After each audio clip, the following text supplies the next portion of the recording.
procedimientos apropiados, en particular a través de sus instituciones representativas, cada vez que se prevean medidas legislativas o administrativas susceptibles de afectar. En este caso nos encontramos directamente frente a una medida administrativa que amenazaría y que afecta a las comunidades de las formas de afectación que ya describí. Esta medida administrativa sería la resolución de calificación ambiental. Luego establece el convenio sectorial que estos procesos de consulta deben ser realizados de buena fe, a través de procedimientos adecuados, y tienen que tener una finalidad de llegar al consentimiento a una vía de acuerdo. Eso es lo que establece el artículo 6, número 2, que no está ahí en la presentación. Entonces, este caso no es el primer caso que se presenta esta situación, esta colisión entre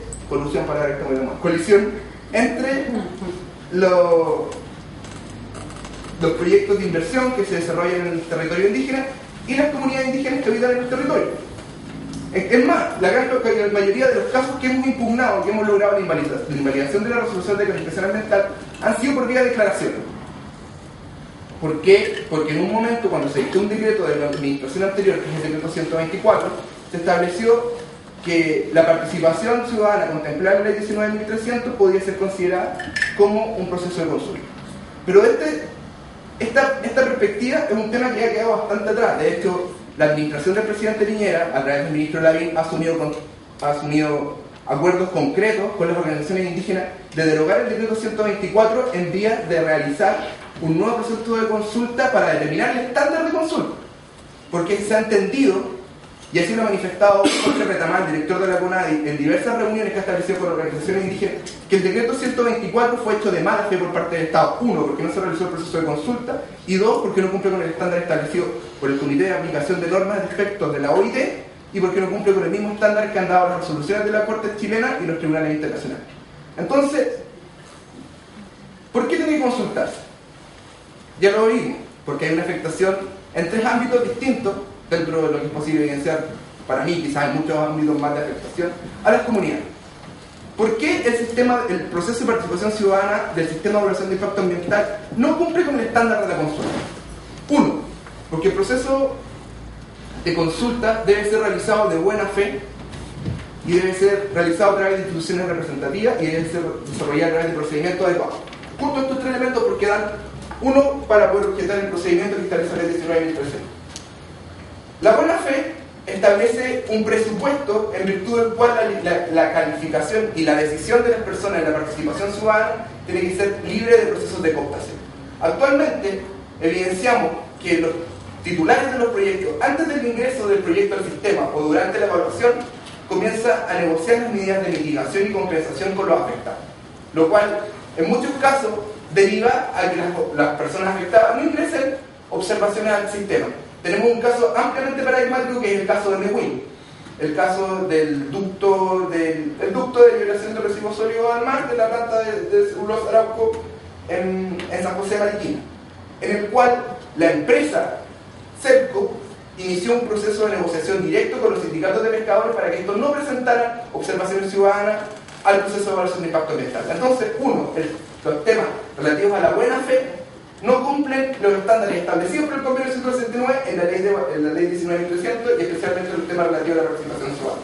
Luego, en lo correspondiente a procedimientos adecuados para realizar procesos de consulta, los procedimientos que contempla la ley 19.300 no necesariamente son los más adecuados para gente que vive en el campo, para gente que muchas veces no sabe leer ni escribir.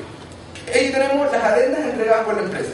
2 sendos documentos que se le entregan a la gente que vive en el campo, que está afectada directamente por el proyecto, que los cuales generalmente es chino. Uno va a la gente de la comunidad, uno se reúne con los PEI y se nos trajeron esto.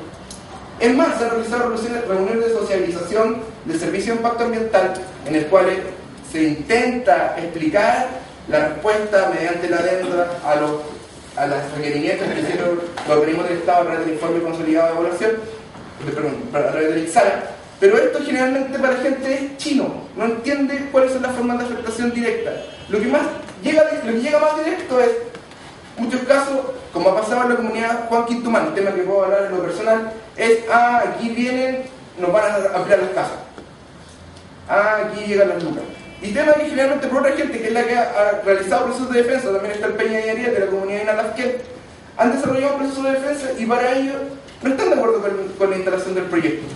están de acuerdo, entonces las medidas de información que se entregan sobre el proyecto no son completamente efectivas. El hecho de que no se contemplen y que no se incorporen los riesgos, por ejemplo, de tipo volcánico o sísmico que tiene el proyecto, ya es una afectación a la obligación de información que tiene el Estado.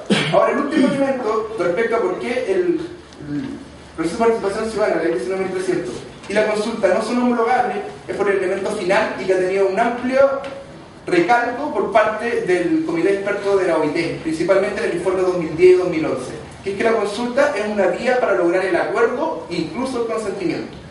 La ley 19.300 meramente contempla que la participación ciudadana es meramente un proceso informativo en el cual las personas manifiestan sus observaciones, pero estas observaciones al final no tienen ningún grado de vinculación, no son vinculantes para la resolución. En cambio, el estándar que ha establecido, incluso que ha sido en la última sentencia que logramos de manera favorable en la Corte Suprema, que es respecto a la invalidación del plano regulador de San Pedro de Atacama, que fue aprobado mediante resolución de calificación ambiental, una sentencia que es de el mes de octubre, establece que deben desarrollarse procesos de participación de la ley 19.300, pero que deben ser blindados o que deben estar en consideración los procesos de participación contemplados en el convenio 169, especialmente en el artículo 6. Entonces, en consideración a esto, y con toda la lata que le he dado, lo que me vengo a decir al final es que ustedes no son responsables de la ley, pero sí son responsables de considerar cómo se aplica esta legalidad. Porque ya hemos dado muchos casos en los que se han aprobado dentro de un marco supuestamente legal resoluciones de calificación ambiental, y que a través de la tramitación judicial hemos ido logrando un vuelco en la jurisprudencia en el cual esta legalidad ya ha pasado al lado de la ilegalidad. Entonces, simplemente hacer un llamado a ustedes como funcionarios públicos encargados de la aplicación de la ley, de poder tener en consideración estos estándares internacionales que ya no son simplemente palabras sueltas como eran quizás hace 2 años o hace un tiempo cuando nos reunimos con el señor intendente del campus de Don Guío, en el cual la consulta era un tema que sonaba como muy sui generis. Ahora es un tema concreto que ha estado resuelto por los tribunales de justicia y el cual es completamente vinculante, generando un cambio hacia el reconocimiento expreso del 169 de la consulta y realmente del elemento relativo al acuerdo de la consulta. Eso sí, gracias. Gracias. Bien, les voy a pedir que abreven la